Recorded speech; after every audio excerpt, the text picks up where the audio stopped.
So let's discuss the three major complications of gastric bypass. The first one is dumping syndrome, and the second is postprandial hypoglycemia, and number 3 is gastritis. So let's discuss one by one.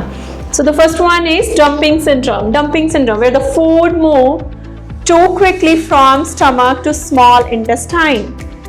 So this thing happened either due to the bypass of pyloric sphincter or the removal of pyloric sphincter, and due to high osmolarity, the patient experienced the problem of hypovolemia, and the early signs of hypovolemia are diarrhea, cramping and bloating, and the late sign is hypoglycemia, and the second complication is postprandial hypoglycemia. In the postprandial hypoglycemia, the rapid gastric emptying that occurs that causes glucose rushes into the small intestine.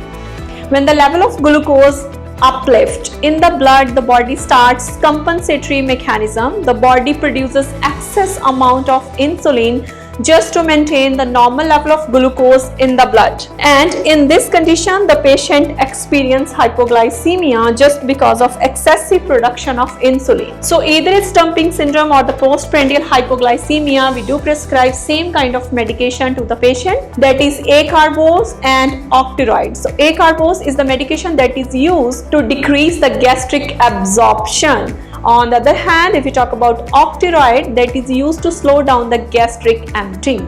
And the third complication is gastritis. So gastritis is the inflammation of the gastric mucosa. The disruption of mucosal barrier occurs either due to the excessive production of hydrochloric acid or pepsin. Gastritis is further divided into two types. Number one is acute gastritis and the second is chronic gastritis. So in the acute gastritis, that occurs either due to stress, excessive consumption of alcohol, and the chronic use of NSAIDs. On the other hand, the chronic gastritis occurs due to the excessive secretion of hydrochloric acid and H. pylori infection.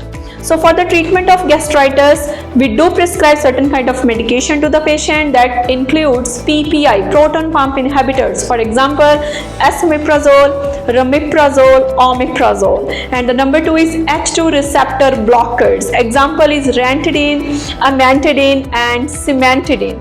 And the number 3 is we also prescribe certain kind of antibiotics to the patient. For example, amoxicillin, just to overcome the infection of H. pylori. So Sucralfate is also prescribed to the patient because it protects the mucosal barrier.